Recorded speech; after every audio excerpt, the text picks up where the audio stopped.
दोस्तों, आज की मेरी कहानी है आदत। प्राची छत पर कपड़े सुखाने के लिए डालकर नीचे आई तो उसने देखा कि उसकी सास आभा देवी दूध पी रही थी। दूध पीने के बाद गिलास में थोड़ा सा दूध बच गया तो उन्होंने अपनी 5 वर्षीय पोती की ओर दूध का गिलास बढ़ाते हुए कहा, लो बेटा, तुम भी थोड़ा दूध पी लो। प्राची यह देखकर हैरान रह गई। वह दौड़ती हुई आई और अपनी बेटी को गोद में उठाकर बोली, मम्मी जी, आप त्रिशा को अपना जूठा दूध क्यों पिला रही हैं? आभा देवी बोली, तो क्या हुआ बहू, मैं दादी हूँ उसकी, ये मेरा जूठा पी भी लेगी तो क्या दिक्कत है? वैसे भी जूठा खाने से प्यार बढ़ता है। प्राची ने विनम्र शब्दों में कहा, माँ जी, मैं जब से यहाँ रहने के लिए आई हूँ तब से देख रही हूँ कि आप कभी पानी की बोतल में मुंह लगाकर पानी पी लेती हैं, तो कभी अपनी बची हुई सब्जी वापस कढ़ाई में डाल देती हैं। फ्रिज में भी आप जूठा खाना बिना ढके रख देती हैं। जूठे हाथ से आप फ्रिज का दरवाजा खोलती हैं। यह सब देखकर मुझे जरा भी अच्छा नहीं लगता है। आप इस तरह खाना और पानी जूठा करती रहेंगी तो क्या हम लोग आपका जूठा खाते रहेंगे? प्लीज आप ऐसा ना किया करो, यह सब मुझे अच्छा नहीं लगता है। इस बात पर आभा देवी भड़क गई और कहने लगी, बहू, मैं इस घर की मालकिन हूँ और मैं जूठी सब्जी कढ़ाई में वापस डालूंगी। फ्रिज में भी जूठी दाल की कटोरी बिना ढके रखूंगी।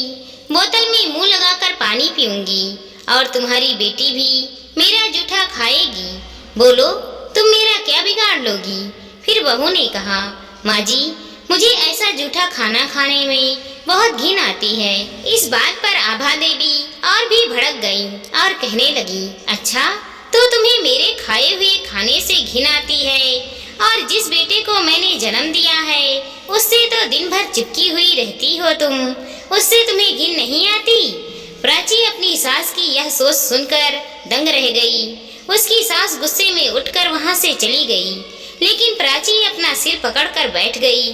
प्राची अपने पति निकुंज के साथ पहले दूसरे शहर में रहती थी, लेकिन अभी 1 महीने पहले ही वह ससुराल आ गई थी, क्योंकि निकुंज को अपने ही शहर में अच्छी नौकरी मिल गई थी। अब आगे उसे यहीं रहना था। जब तक वह सास के साथ नहीं रहती थी तब उसे सास की इस आदत के बारे में नहीं पता था, लेकिन अब जब वो साथ में रह रही थी तो देख रही थी कि सास को हर एक चीज को जूठा करने की आदत थी। उसे कुछ भी समझ में नहीं आया तो उसने अपने पति से बात करने का निश्चय किया। देर रात को उसकी बेटी सो गई तो उसने अपने पति से कहा, सुनो निकुंज, माँ जी हर चीज को जूठा कर देती हैं। मुझे तो ऐसा खाना खाना बिल्कुल भी पसंद नहीं आता है। अब तो मुझे 1 गिलास पानी पीते हुए भी अजीब सी फीलिंग आती है। यार, मैं ऐसे किसी का जूठा नहीं खा सकती। तुम्हें तो अच्छे से पता है कि मैं अपनी बेटी तक का जूठा नहीं खाती और यह सफाई और स्वास्थ्य के लिहाज से भी अच्छा नहीं है। निकुंज कहने लगा, अरे यार, माँ की आदत तो शुरुआत से ऐसी ही है। अब हमने तो किसी तरह उनकी आदत के अनुसार खुद को ढाल लिया। अब इस उम्र में मैं माँ को कुछ कहने जाऊंगा तो तुम्हें क्या लगता है, माँ मेरे कहने से बदल जाएगी? तुम एक काम करो, अपनी पानी की बोतल अलग रख लो। लेकिन खाना बनाते में ही उसकी सास रसोई में चली आई और चम्मच से कढ़ाई में पक रही सब्जी लेकर चखने लगी। फिर बोली, बहू, इसमें नमक कम है, और खुद ही नमक मिलाकर दोबारा उसी जूठे चम्मच को उन्होंने सब्जी में डाल दिया। प्राची का तन बदन गुस्से से सुलग उठा। अब वो खाना अलग से निकाल कर भी क्या रखती? उसकी सास की आदत ही ऐसी थी कि वह चाहे कितनी भी कोशिश कर रही थी, उसकी सास कुछ ना कुछ जूठा कर ही देती थी। अगर प्राची अपने लिए अपने कमरे में पानी की बोतल अलग से रख लेती थी तो जब उसकी सास उसके कमरे में आती थी तो उसकी बोतल भी मुंह लगाकर पानी पी लेती थी। आखिरकार थक हार कर प्राची ने अपनी माँ से बात करने का निश्चय किया। उसकी माँ शारदा जी बहुत ही सुलझी हुई और समझदार किस्म की महिला थी। उन्होंने जब बेटी की परेशानी सुनी तो वह कहने लगी, बेटी, तुम्हारी सास जानबूझकर तुम्हें परेशान करने के लिए ऐसा नहीं करती होगी। यह उनके बरसों की आदत है और ऐसी उनकी आदत छूटने वाली नहीं है। लेकिन मेरे पास एक उपाय है, तुम चिंता मत करो, मैं सब ठीक कर दूंगी। माँ की बात सुनकर प्राची को थोड़ी राहत मिली और उसने पूछा, माँ, तुम ऐसा क्या करोगी? तो शारदा जी मुस्कुराते हुए बोली, मैं अगले हफ्ते तुम्हारे घर आ रही हूँ। उसके बाद तुम खुद अपनी आंखों से देख लेना कि मैं क्या करती हूँ। प्राची के मन को बड़ा सुकून मिल गया था। अब बस वह बेसब्री से अपनी माँ के आने का इंतजार कर रही थी। अगले हफ्ते शारदा जी ने प्राची के सास के पास फोन किया और कहने लगी, समधन जी, मुझे आपके शहर में किसी काम से आना है, तो मैं सोच रही थी कि आप लोगों के यहाँ रुक जाऊं। आपको कोई दिक्कत तो नहीं है? आभा देवी मुस्कुराते हुए बोली, अरे नहीं नहीं समधन जी, भला मुझे क्या दिक्कत होगी, आप आइए ना। आपसे मिले हुए भी बड़े दिन हो गए हैं और आपके साथ समय व्यतीत करना मुझे कितना अच्छा लगता है, यह तो आपको भी अच्छे से पता ही है। मुझे भी अकेले यहाँ पर मन नहीं लगता है, आप आएंगी तो मुझे बड़ा अच्छा लगेगा। बस फिर क्या था, शारदा जी 2 दिनों के बाद बेटी के ससुराल पहुँच गईं। वहाँ पर उनका खूब अच्छे से स्वागत सत्कार हुआ। सब लोग एक दूसरे से मिलकर बड़े प्रसन्न हुए। खाना खाने के बाद सब लोग खीर खाने लगे। खीर खाते खाते आभा देवी का मन भर गया, तो उन्होंने अपनी जूठी कटोरी को उठाकर फ्रिज में रख दिया। तभी शारदा जी भी पीछे पीछे चली आईं और कहने लगी कि मैं भी बची हुई खीर बाद में खाऊंगी। इतना कहकर उन्होंने भी अपनी कटोरी को फ्रिज में रख दिया। घंटे भर के बाद आभा जी फ्रिज में कटोरी लेने के लिए आईं, तो उन्हें समझ नहीं आ रहा था कि उनकी कटोरी कौन सी है और शारदा जी की कौन सी है। तभी पीछे पीछे शारदा जी भी चली आईं और कहने लगी, चलिए समधन जी, हम अपनी अपनी खीर खा लेते हैं।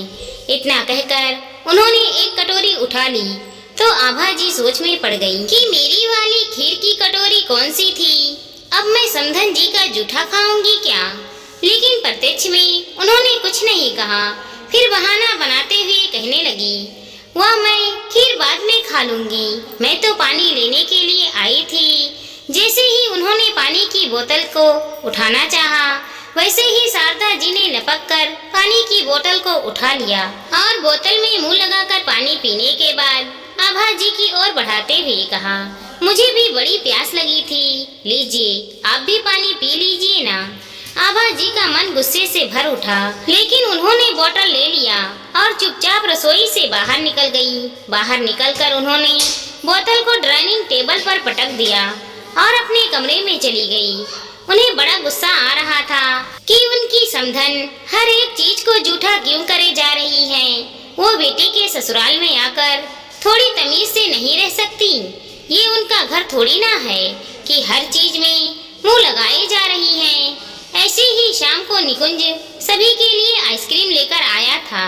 आभा जी अपने कमरे में थी, तब तक शारदा जी ने आइसक्रीम खाना शुरू कर दिया था। आभा जी जैसे ही कमरे से निकलकर बाहर आई, तो शारदा जी ने अपनी आइसक्रीम की कटोरी से एक चम्मच आइसक्रीम निकालकर उनकी ओर बढ़ाते हुए कहा, लीजिए समधन जी, आप भी टेस्ट करिए ना, बहुत बढ़िया आइसक्रीम है। इतना कहकर वह उनकी ओर आइसक्रीम बढ़ाने लगी, तो आभा जी पीछे हटने लगी और कहने लगी, नहीं नहीं, मैं दूसरी आइसक्रीम खा लूंगी, आप अपनी आइसक्रीम खाइए ना। निकुंज भी सुबह से अपनी सास की हरकतें देख रहा था। वह अपना सिर पकड़कर बैठ गया। उसने धीरे से फुसफुसाते हुए अपनी पत्नी से कहा, एक तो मेरी माँ पहले से ही हर चीज को जूठा कर कर कर परेशान कर देती थी, और अब तुम्हारी माँ भी यहाँ आकर वही कर रही है। तुम अपनी माँ को कुछ समझाती क्यों नहीं हो? सुबह भी मैंने देखा कि वह फ्रिज में रखी हुई बोतल को मुंह लगाकर पानी पी रही थी। उन्हें तुम कुछ क्यों नहीं समझाती? प्राची वांग से मुस्कुराते हुए बोली, क्यों? तुम अपनी माँ को समझाओगे तो उन्हें बुरा लग जाएगा, तो क्या मेरी माँ को बुरा नहीं लगेगा? मैं तो अपनी माँ से कुछ नहीं कहने वाली। वैसे भी मेरी माँ यहाँ 4 दिनों के लिए आई है, चली जाएंगी, लेकिन तुम्हारी माँ की हरकतें तो मुझे हमेशा झेलनी है ना। निकुंज को तो अब घर में पानी तक पीने की इच्छा नहीं हो रही थी और इधर आभा जी का भी यही हाल था। वह हमेशा अपना जूठा दूसरों को खिलाते हुए कभी भी घृणा महसूस नहीं करती थी, लेकिन आज जब उन्हें किसी और का जूठा खाने के बारे में सोचना भी पड़ रहा था तो उनके मन में अजीब सी घिन उत्पन्न होने लगी थी। अब तो खाने पीने का नाम सुनते ही उन्हें उकलाई आने लगी थी। वो मुंह खोलकर किसी को कुछ बोल भी नहीं सकती थी, क्योंकि वह बरसों से खुद ही ऐसा करती आई थी। ऐसे ही डिनर के समय सभी लोग साथ बैठकर खाना खा रहे थे, तभी शारदा जी बोल पड़ी, बस बहुत हो गया, अब यह दाल मैं नहीं खा पाऊंगी, इसे वापस डालकर बर्तन में डाल दूंगी, सुबह गरम करके सब लोग खा लेंगे। इतना कहकर जैसे ही वह अपनी जूठी दाल वापस बर्तन में डालने लगी, तभी आभा जी बोल पड़ी, अरे समधन जी, आप ये क्या कर रही हैं? अपनी जूठी दाल अलग रखिए, पूरी दाल को जूठी करने की क्या जरूरत है? शारदा जी सहज भाव से बोली, क्यों समधन जी, जूठा खाने से तो प्यार बढ़ता है और हम तो एक दूसरे से कितना प्यार करते हैं, तो एक दूसरे का जूठा क्यों नहीं खा सकते? वो अपने बेटे बहू से नजरें चुराते हुए बोली, पहले मैं भी ऐसा ही सोचती थी, लेकिन पहले मैं अपना जूठा दूसरों को खिलाती थी, लेकिन जब किसी और का जूठा खाने की बारी आई तब मुझे भी घृणा सी आने लगी। इसीलिए अब मैं अच्छे से समझ सकती हूँ कि इस तरह खाने पीने का सामान जूठा करके किसी और को खिलाना कितना गलत बात है। आज के बाद से मैं कान पकड़ती हूँ कि कभी भी खाना पानी जूठा नहीं करूँगी और ना ही किसी को अपना जूठा खिलाने की कोशिश करूँगी। और मैं आपसे भी विनती करती हूँ कि कृपया ऐसा ना करें, इससे आपके साथ रहने वालों को दिक्कत महसूस होती है। शारदा जी मुस्कुराते हुए बोली, अच्छा ठीक है, अगर आप कहती हैं तो आज के बाद से मैं भी ऐसा नहीं करूँगी, यह मैं आपसे वादा करती हूँ। उनकी बात सुनकर आभा जी ने राहत की सांस ली, वरना उन्हें डर लग रहा था कि कहीं वो इस बात का बुरा ना मान जाए। वहीं निकुंज आंखें फाड़कर उन दोनों को देख रहा था कि कोई इतनी आसानी से बदल कैसे सकता है। वहीं दूसरी तरफ शारदा जी मंद मंद मुस्कुराते हुए प्राची की ओर देख रही थी और प्राची आंखों ही आंखों में उन्हें धन्यवाद दे रही थी। उन्होंने उनकी ससुराल में आकर उनकी इतनी बड़ी समस्या को सुलझा दिया था। उस दिन के बाद से आभा जी ने कभी भी किसी भी चीज को जूठा नहीं किया।